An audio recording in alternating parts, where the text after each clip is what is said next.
it's Julia. Welcome back to my channel. So today's video is going to be my new makeup releases, favorites, and fails for August.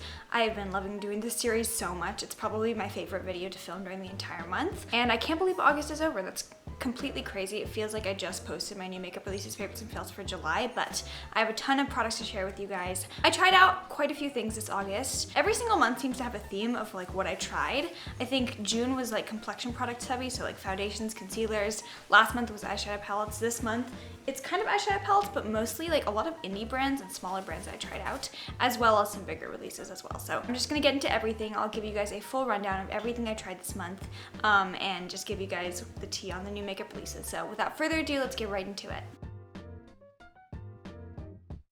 I'll just start off with the biggest launch of the month and the biggest video that I posted this month, which was the Morphe Jaclyn Hill Vault collection, which will forever be known, by me at least, as the video that got demonetized by Beyonce. I am disgusted. I did post my full review video of the Vault collection on my channel, so you can go ahead and watch that if you want my full thoughts. I went very in depth with my review, and I always try to do the most thorough reviews that I can. There are 4 different palettes in the Vault collection. Each palette has 10 shades, and I have used all 40 shades in the entire collection, so these have been through the ringer of my testing, and I've really been trying these out a lot. These I enjoy. They're not my favorite thing in the world. I think the Jaclyn Hill palette, the original one that came out last July, that instantly became like a classic for me. That was a huge hit, and it just changed the way I did my makeup. So the love I have for that palette, I don't think anything could have really stacked up to it, so maybe that's why the Vault collection kind of didn't feel the same way when I tried it out, but I still think it's the same quality, and I love the concept. If you're somebody who doesn't like huge palettes, the Jaclyn Hill palette has 35 shades. These ones have 10 shades. I think the smaller palette idea is a lot more approachable for most people, and just in general, I think they did a really good job of kind of sequestering the different color schemes, creating a good color story between the palettes. And I'm proud of the brand for acknowledging their mistake, reformulating the palettes, and owning up to what they did. So the look I'm wearing on my eyes right now is from the Dark Magic palette. I will have details of this makeup look posted down below, but this one, which I was expecting to be the most problematic of the palettes, was actually really good. Working with darker shadows is harder in general, and most people just don't really like darker shadows, so this is not going to be a palette for everybody. Personally, I really like it, and it fits with the way I like to do my makeup. Bling Boss is my favorite of all 4 palettes. I think this one has a really beautiful color scheme. I love the berry tone shades in here. I feel like it's a really nice kind of purple spin on a fall palette, and just in general, all the shades in here perform the way I'd want them to, so I like this one a lot as well. Armed and Gorgeous is what I've been reaching for like on a daily basis. This one has some nice neutral tones as well as some like beautiful golden shades, so I feel like this one you're able to do a really dramatic look or a really soft look depending on what you want, and I just like this one a lot as well. I don't like the olive green shade in here. It's kind of patchy and not the best, but the olive green shade in the Dark Magic palette is actually really good. And then finally, the Ring the Alarm palette. This one is okay. It's not my favorite just because I have plenty of shades like this in my collection, and as I said in the review video, I feel like this one's kind of a filler palette to kind of fill a void needed of like warm oranges and reds in the Vault collection, but it's not necessary in my collection. Those are my thoughts on the Vault collection. If you're gonna get one palette, I would say definitely go for the Bling Boss, but just in general, I'm glad that I got a good batch, if there even is a good and bad batch, and I really enjoyed this. So yeah, this is one of my favorites of the month, and definitely a new release. I placed a Sephora order a couple weeks ago, and I was really excited to pick up the new Natasha Denona Mini Lila palette. Natasha Denona has been coming out with these little mini versions of her most famous products. So she had the Mini Sunset palette, which I heard some not great reviews on. I picked up the Mini Blush and Glow, and I didn't really like this one. I actually used it in a video full of products I hate on my face. So I just felt like this wasn't really the quality I'd expect from a luxury brand. It just kind of felt like not awesome. I was hoping the same wouldn't hold true for the Lila palette, and honestly, the eyeshadows in here, they're not that bad. Like the mattes in here are beautiful. They're purple mattes, which are very hard to formulate, and I felt like these ones,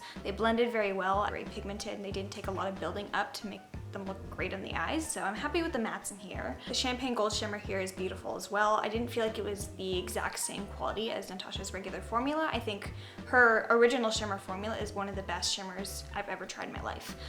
This one, it's good. It's not that good, but it's good. And then this purple shimmer here was the biggest disappointment of the palette.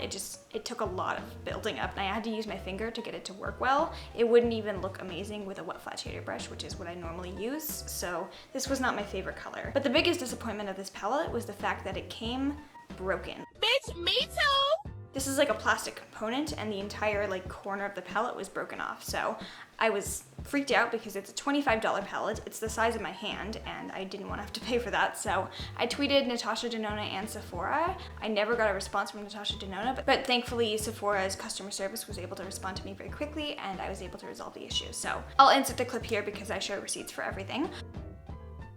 Okay, so like, what the heck? Like, at the end of the day, it's not like there's an issue with the quality of the product, except for that like one shimmer shade that I didn't really enjoy.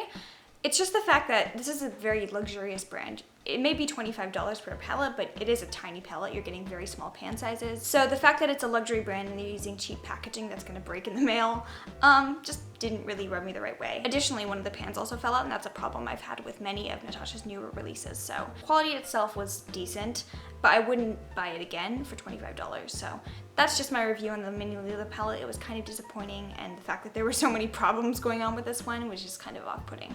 Another big launch this month was the Hourglass Caution Mascara, and mind you, this is not the actual like full-size bottle. The full-size bottle is beautiful. It's like a gold triangular shape, similar to the Vanish Stick Foundation. You guys know like my love affair for mini mascaras, so I have a little petite version here. I do prefer to buy mini mascaras just because mascaras expire very quickly. You don't want to have like bacteria growing in your eyelashes. That's just no. And I've been hearing so many amazing things about this one from Samantha Ravindal. She says this was her new favorite mascara because it doesn't smudge on the under eyes. I used to have a really big problem with my mascara smudging throughout the day. I would see like black transfer marks on my under eyes from my mascara. Ever since I started baking my under eyes, not like with a ton of powder, but with a like light dusting of powder, and then I apply my mascara and then I dust off my bake, and that solves everything. Here's the wand. It's a spoolie type wand, which is what I prefer. I don't like the plastic type bristle wands because it's just kind of hurt sometimes. The formula itself is very liquidy. It dries down, and yes, it doesn't transfer. I was very happy to see that. Hourglass is one of my favorite brands as well. They're going fully vegan in 2020, I believe, so that's awesome to see. I really love supporting them, even though they like steal all my money and make me poor, but that's okay because I like this mascara a lot. I don't think I'm gonna buy a full size. I'm probably gonna try and take advantage of whenever I see a sample size mascara for this one. But yeah, I really like this one. I've just been loving mascaras lately. I don't know what like got me off of loving mascaras, but I've recently just been trying a lot more and loving a lot of them. So this is really, really good. As I said, I've been testing out a lot of indie brands. I'm planning on doing a video where I review a bunch of indie brand palettes. That's gonna take quite a bit of time and quite a bit of money, but in the process of getting these indie palettes, I've been testing out so many indie releases and indie makeup brands. The first one of which would be Pinky Rose. Pinky Rose is a really cool cruelty-free indie brand. They have some beautiful color schemes in their palettes. The ones that intrigued me most were called the transition palettes. They have these like circular palettes where it's basically a huge pan of a transition shade in the middle and then a color scheme oriented around that. So I think this one's called the Plum something or other, but I did use this one in a Get Ready With Me video, so I will link that in the cards above so you can see how it performed. I also have this one. I don't remember what this one's called, but it's another transition palette. You have a beautiful like mustard yellow shade and then all these grungy colors. I feel like this formula is good, but it's not the best thing I've ever tried. I definitely think like in terms of indie brands and colorful shadows, Colored Rain is probably the best you can get. Juvia's Place is awesome. This I would kind of compare to the standard Morphe formula, so not what's in the Jaclyn palettes or anything like that.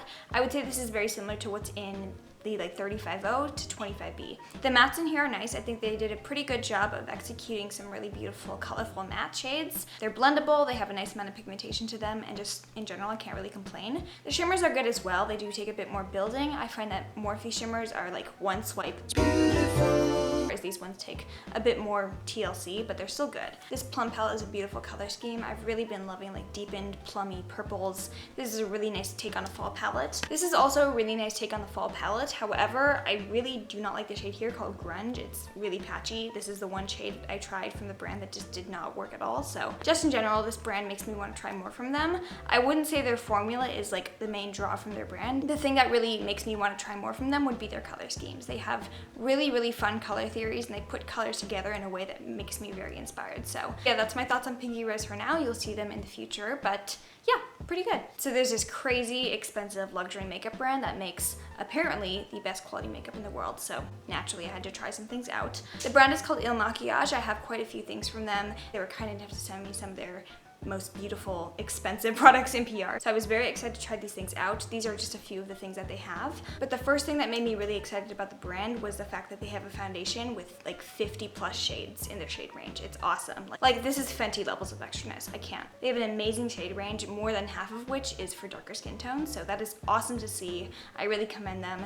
It is expensive for this foundation. I think it's over $50 for this bottle. By the way, the word maquillage is French for makeup. But this foundation is made in Italy, so it must be bougie. I'm in the shade 025. It's good. It's not the best foundation I've ever tried. It's not the best for my skin type. I have very straight in the middle normal skin. I feel like this is really nice for dry skins. If you like a bit of a dewier foundation and you're wanting something that has nice medium to full coverage, I think you'll really enjoy this one. For me, I can make it work if I just powder it a bit more and use it with the Tatcha Silk Canvas, but this is beautiful and the shade range is amazing. They've also got some really beautifully packaged liquid lipsticks. These are like glass containers. They're very heavy. They feel expensive. These are the Infinity Long Wear Matte Lip Creams. I believe they're $27 each, so kind of around the same ballpark as the Lawless Beauty ones. This is such a comfortable matte formula. I really, really hate matte liquid lipsticks, but these ones just don't feel like anything on the lips. They last very well throughout the day, and these don't even feather on me, even if I don't use them with lip liner, so these are awesome. Something I'm wearing right now is actually their Brow Factor Long Wear Eyebrow Gel. This is so interesting to me because I heard eyebrow gel and I was thinking it was gonna be like, you know,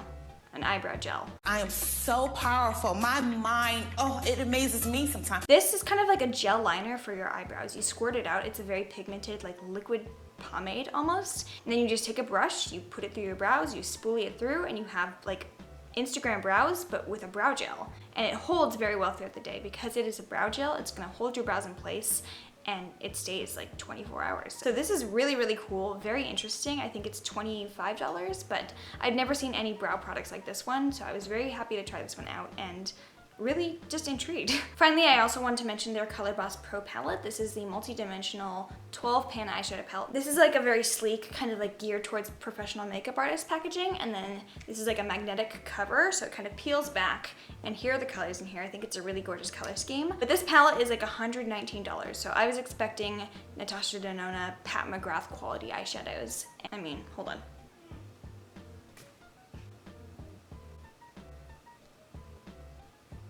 There's 4 like kind of matte shades on here and then 8 shimmers. This color scheme in particular is my favorite of what they offer, but they have singles as well. I'm gonna swatch a shimmer for you guys just so you can see, but this is just insane. You're getting huge pan sizes, and it's kind of similar to like Pat McGrath. Definitely an investment product, but if you're gonna buy one eyeshadow palette, go buy an eyeshadow palette, man. This is beautiful. I love the packaging. I think it's nice and travel friendly because it's so sleek.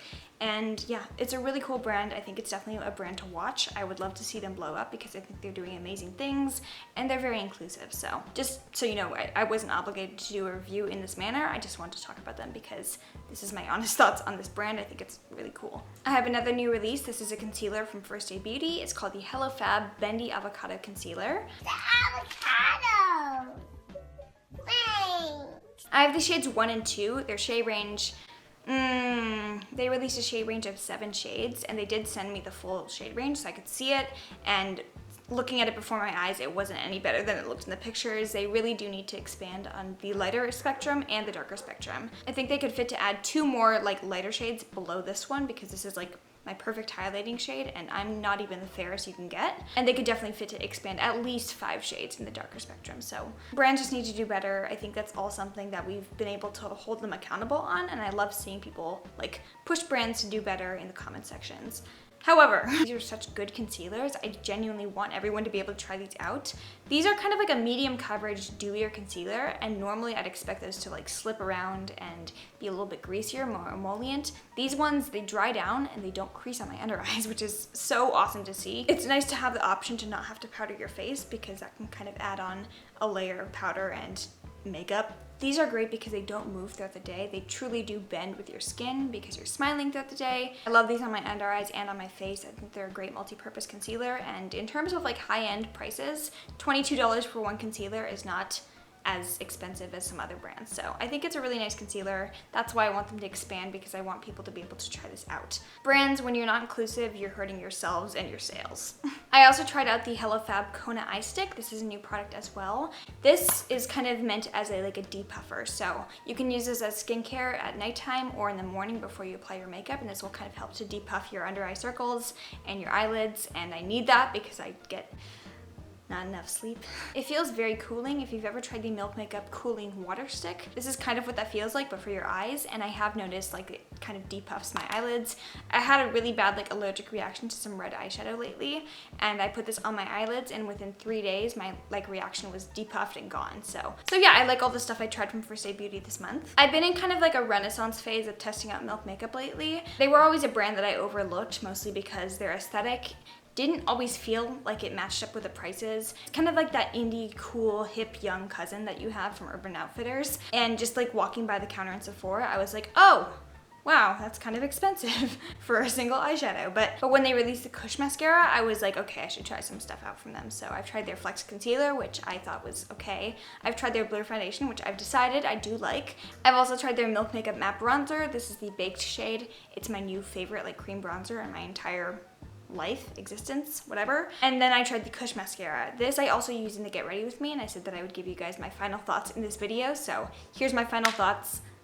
Yes, this one, again, the Caution mascara, it's so beautiful. The formula is amazing for volume. I think the brush is also very thick and fat, so it's very good for grabbing every single lash. It's not too liquidy, but it's not too dry either, so it doesn't feel like it's gonna flake throughout the day. That's one of the biggest causes of transfer, is that your mascara flakes off and then the natural oils kind of melt it down to make black smudgies on your under eyes. This is really good for not doing that, and it comes in a sample size. You can actually buy it in the travel size mascara, which I will continue to do over and over again, because this is my new, probably #1 favorite mascara, let's be honest. So I really enjoy this one, and it's kind of taken the place of Urban Decay Reversion, which I didn't think would ever happen. And then in the pursuit of trying out indie brands, I found another brand that makes a cruelty-free dupe for MAC Fix Plus. The brand is Moira Cosmetics. They were kind enough to send me a few things in PR through Octoly, so I was able to try out quite a few things from them. I believe they're a Korean cruelty-free brand, which is cool, but I found a cruelty-free Fix Plus dupe, which I never thought I would ever say. This is the Prime Fix Mist. A very nice fine mist, so I feel like it does kind of do the same thing. It melts down the powders on my face. It can be used as primer, as setting spray, as literally anything you would use MAC Fix Plus for, and it's just really good. So this is kind of the star of the show, at least for me. I also tried out a few other things from their line. I do have quite a few things upstairs that I also tried out from them, but these are the standouts that I wanted to mention to you guys. The Moira All Day Coating Powder. This is the most fine powder I've ever tried. It doesn't even feel like powder. I dipped my finger in there and I kind of felt my fingers, and it didn't even feel like I had anything on. It is very fine, so I definitely wouldn't recommend it for baking, but just a light dusting of this all over the face, because it's so fine, it makes your skin look velvety smooth, but it doesn't look like you're wearing powder. So I do prefer Laura Mercier. This one doesn't really do anything for mattifying my skin, but it's very, very fine and very good for getting that nice velvety airbrush finish. And then finally, I also tried their Complete Wear Foundation and their Lavish Creamy Concealer. I'm in the shade 01 Chai Tea, which is the lightest shade, and then I think 100 Light Ivory, which is also the lightest shade. The shade range isn't Il Makiage good, but this foundation I felt was a little bit better for my skin type. It was very full coverage, but it had a nice kind of liquidy texture. It blended very easily, and it stayed on very well throughout the day. This one lasted through 16 hours of wear, which I never wear my makeup that long, but on that day I was just having a rough day, and I had to wear my makeup from literally the butt crack of dawn to when I got home. This held up really well. I did get a bit shiny throughout the day, but I've been testing this out for the last week or so, and I've been enjoying it. And then the concealer was nothing really special for me. I just wanted to mention it because I did talk about the foundation. It's okay. It's not the best. I'll continue to use it. I've been loving all the new releases from Ofra and their rebranding. Their new packaging is so luxurious and beautiful. It feels like the products are worth the amount of money you're spending. Before, their stuff was in cheap packaging. This feels and looks expensive. It's very sturdy, it's not gonna break, and their highlighters have always been absolutely blending. So I would love to get their new Nikki Tutorials highlighters. I love Nikki, and I think the highlighters she came out with are beautiful. And then finally, a new release from Lottie London, which is a brand that I haven't seen a ton of love for. They're a drugstore brand. They're available at Ulta, but I feel like after their initial launch,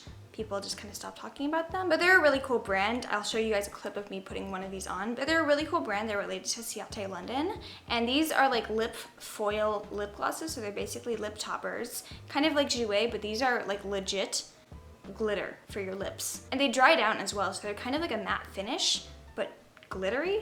That makes no sense. These are really pretty, and if you're going to like some psychedelic raves or anything, or you like to party, or you just like these kinds of lip products, these are an awesome, inexpensive kind of option if you like the Jouer look, but you don't want to spend the Jouer cash. Alright guys, and with that, that concludes my new makeup releases, favorites, and fails for August. I hope you guys enjoyed this one. If you did, please give it a thumbs up. I hope you guys are enjoying this little series that I've got going on. I really love filming these for you guys and just consolidating all my reviews into one big video. If you like this video, please give it a thumbs up. Make sure you're subscribed down below, and also make sure you're following me down on Instagram so you can see my makeup looks like this one posted every single day. I believe this one will be on Instagram when you see this video. That is not correct. But if you made it to the very end, I love you guys so much. Thank you so much for watching my channel. Bye.